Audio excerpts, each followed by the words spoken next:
So Rubio, Garland, Isaac Okoro, Ed Davis, and Dean Wade. That is not Dwayne Wade. Okoro struggled shooting the ball, but taking it to the basket for the game's first. The Cavs are decimated, yet they only lost by 10 in Brooklyn last night. Dean Wade on the kick out. And Garland catch and shoot. You mentioned they've been hitting threes. Games for non-Steph threes. You got to get your energy up offensively. More cutting. Remember, you can attack the basket. You don't have to settle if you don't want to. Garland's improved his shooting every single year. Died and denied by Ed Davis, so the veteran getting it done early. He's everywhere. Dean Wade for three, and how about a 10-zip run? Cleveland red. We're here because obviously this Cleveland Cavaliers team is up for the challenge right now. It's got to get a little more creative. Cavs allow the second fewest points in the league as Steph hits a three. ATO after the time. Zone guys that aren't afraid to drive the zone. Steph took a little body bump, flipped it up and in. Ion to generate a lot of offense. He's always had the playmaking ability, so he's even more dangerous now, more of a threat.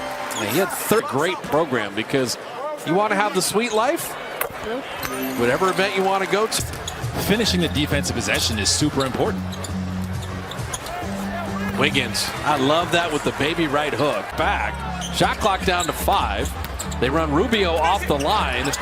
Now that's a play. If Looney could think of tonight, you talked about Okoro's defense. You saw it there.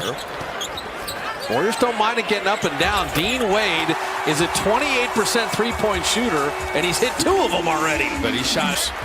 Starting 4 of 11, Cleveland 7 of 10. Garland from way deep. Yeah, you might have to start fighting over the top of some of these screens and then just keep coming like we saw Andrew Wiggins do not too long ago. Steph went under the screen there. Garland a 24-point night last night. It has not cooled off. Wiggins attacking Okoro, had it knocked away. And Lauren Holtkamp has the foul. Well, you see Steph here goes under one, Ed Davis. And a lot of times you feel like that's the right way to guard it. Let the man who's guarding the screen or just open up and you kind of slide through. But when you're hot, when an offensive player is hot, you just probably want to err on the side of fighting over the screen. And then if you're behind him, you just keep coming. If the big takes your man, you peel off and take the big, help the helper. You know, this is one of those things where with the Warriors starting 12-2, they had played one poor half of basketball. And that was the first half at OKC. This is not a poor first quarter. This is Cleveland excellence. The Warriors only have 1 turnover. True. This is Cleveland playing great defense. Cleveland 8 of 11 offense. Steve and Mike Brown are talking about it. This is what Cleveland is doing rather than what the Warriors are not. There's more of a sense of urgency from the Cavaliers as Rubio and Ed Davis check out. The Warriors need to kind of match that intensity. Obviously, we talked about it with the Warriors. Everybody has the Warriors game circled. The Warriors have a target on their backs. So this kind of energy and intensity from teams is going to be normal. Warriors have to be ready for it. Wade inside. Bielitsa just checked in, and he saved a bucket. So Gary Payton, 2, and Nemanja Bielitsa have checked in, giving Steph and Looney the rest. Jordan Poole missing the 3. Jordan is now 11 for his last 53 on threes. 60% on 2s, but the three-point shot is left wanting. Kevin Love missing that 3.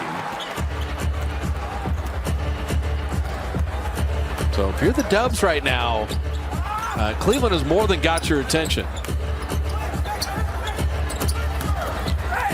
Bielitsa, and nice finish over Love. Well, that was well done. He first set a back screen. A lot of times as a screener, you're going to be open. After you set the screen, go ahead and flash the ball. Kevin Love just wasn't ready to defend. Kevin Love did recover pretty well, but an acrobatic shot. Okoro and Bielitsa with a rebound. Dylan Windler has also checked in for Cleveland. Wiggins got the size advantage over Garland. Poole. These are the ones that eventually you got to knock down. GP2 and Wiggins combined for the rebound. Payton will flip it up and out, but will get to the line. Well, good thing they're going to the line. With that one with Andrew Wiggins, that's smaller defender on you. I know the double team was starting to come, but they didn't get there. I would say go ahead and shoot that. You're probably the best option on the floor. And here's the offensive rebound. Wiggins doesn't stop working. Gary Payton II is an opportunist down there. See if you can get to the free throw line. Warriors, we were talking about before the game, 4th in the league getting to the free throw line in a league where they're trying to cut down on those cheap fouls. Warriors are up there. Well, put it in context. During the Warriors' 5 trips to the finals, they averaged 21 free throws a game. That was 26th in the league. They still averaged 21 free throws a game. That's 4th most in the league. That's the biggest change we've seen this year, and that there normally isn't a lot of just gift free throws anymore. And what I love about that stat is it just shows Warriors have never had those guys that are trying to game the system and get those cheap fouls and be super floppy all over the place. Those are legit fouls they were getting, and they're legit fouls they're getting now. Denzel Valentine out of Michigan State is checked in, former Chicago Bull. Love couldn't get the angle there. Good rebound, Draymond Green. Here comes the Draymond Express. Pulling into the station to get Payton to the line again. See, this is what Draymond is realizing. Okay, they've gotten off to a great start. Look at him making sure Kevin Love doesn't get it up. It's like the KG mentality. No easy buckets, even after the whistle. But Draymond understands, okay, I need to set the tone here. Maybe we got off to a late start, but I'm going to start pushing like I normally do. And Draymond, as a pusher and a decision maker in the middle of the floor, does wonders for your offense. How about Payton's read there of, people say, how long does it take to learn to play with Steph and Draymond? Gary Payton's a guard, right? He knew Draymond had it. He sprinted ahead. He's like, I don't need to come back and handle the ball. I got one of the most amazing passing forwards we have in the league. As soon as pretty much anyone on this team gets the rebound, you usually